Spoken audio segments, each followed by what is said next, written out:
Assalamualaikum warahmatullahi wabarakatuh. Saya Syekh Abudin. Terima kasih banyak kerana anda berada di channel YouTube saya dan terima kasih banyak jika anda telah tekan butang subscribe. Kalau belum tekan butang berkenaan, tekan butang itu sekarang. Jika ada video-video yang bermanfaat, insya-Allah akan ada di feed YouTube anda. Alhamdulillah, di dalam 3 episod sebelum ini kita sudah membahaskan tentang isu Al-Quran. Hari ini kita nak masuk isu berdalil dengan As-Sunnah. Di dalam bab ini kita akan mengetahui tentang definisi jenis-jenis sunnah, pembahagian-pembahagian sunnah daripada sudut sanad, daripada sudut qat'i, az-zanni. Bahkan kita juga akan belajar tentang kedudukan interaksi as-sunnah dengan Al-Quran, kehujahan as-sunnah, pendapat ulama terhadap khabar ahad dan perbuatan Nabi SAW.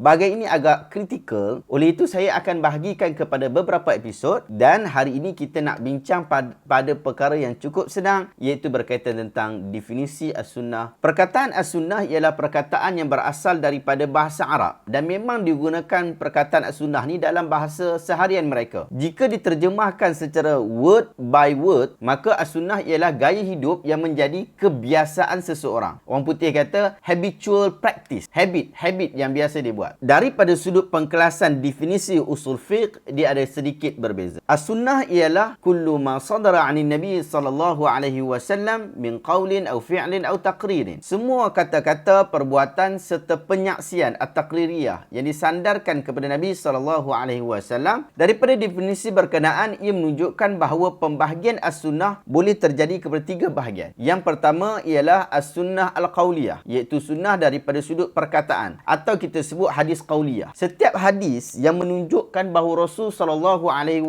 berkata ataupun menyebutkan tentang sesuatu dalam pelbagai tujuan dan situasi, ia dikira sebagai sunnah al-qauliyah. Contohnya Rasulullah SAW kata, setiap amalan bergantung dengan niat, tidak boleh melakukan perbuatan yang memudaratkan diri sendiri dan orang lain. Demikian juga jawapan Rasulullah SAW apabila baginda ditanya tentang hukum berwudu dengan air laut. Rasulullah kata, airnya suci serta bangkainya halal. Jadi perkataan yang terbit daripada mulut Rasulullah digelar sebagai hadis qauliyah ataupun sunnah qauliyah. Yang kedua, as-sunnah al-fi'liyah. As-sunnah al-fi'liyah. Semua perbuatan yang dilakukan oleh Rasul SAW, seperti Rasulullah menunjukkan cara solat, cara buat haji dan sebagainya. Jadi apa sahaja yang menunjukkan perbuatan Nabi itu dikira sebagai sunnah al-fi'liyah. Yang ketiga ialah as-sunnah at-taqririyah. Apabila Rasulullah mengakui, maka ia dikira sebagai sunnah. Sama ada pengakuan itu dibuat dengan jelas ataupun hanya dengan isyarat sahaja seperti mengangguk, senyum, bahkan diam Rasulullah juga dikira sebagai sunnah taqririyah. Contohnya, pengakuan baginda terhadap para sahabat yang bertayamum kemudian menemui air, lalu salah seorang daripada mereka mengulang solat manakala yang lain tak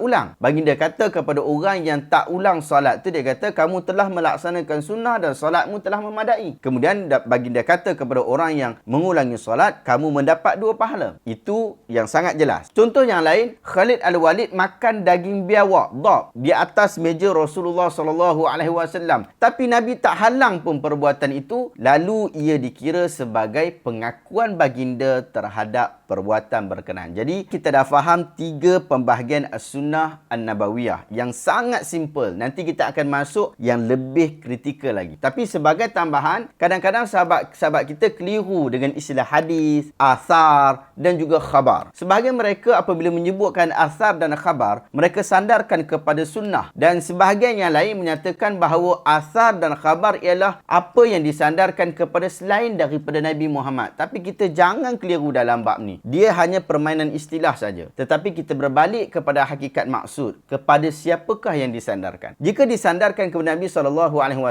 maka ia adalah sunnah dan ulama bersepakat tentang hal berkenaan. Tetapi jika disandarkan kepada bukan Nabi SAW, maka tidak sesuai menggunakan perkataan sunnah di situ. Kita akan sambung semula pada episod yang ke-6 pada minggu hadapan. Adakah anda dapat sesuatu yang bermanfaat pada hari ini? Jika anda rasa video ini bermanfaat, tekan butang share. Semoga orang lain juga dapat manfaat yang sama. Terima kasih banyak. Assalamualaikum warahmatullahi wabarakatuh.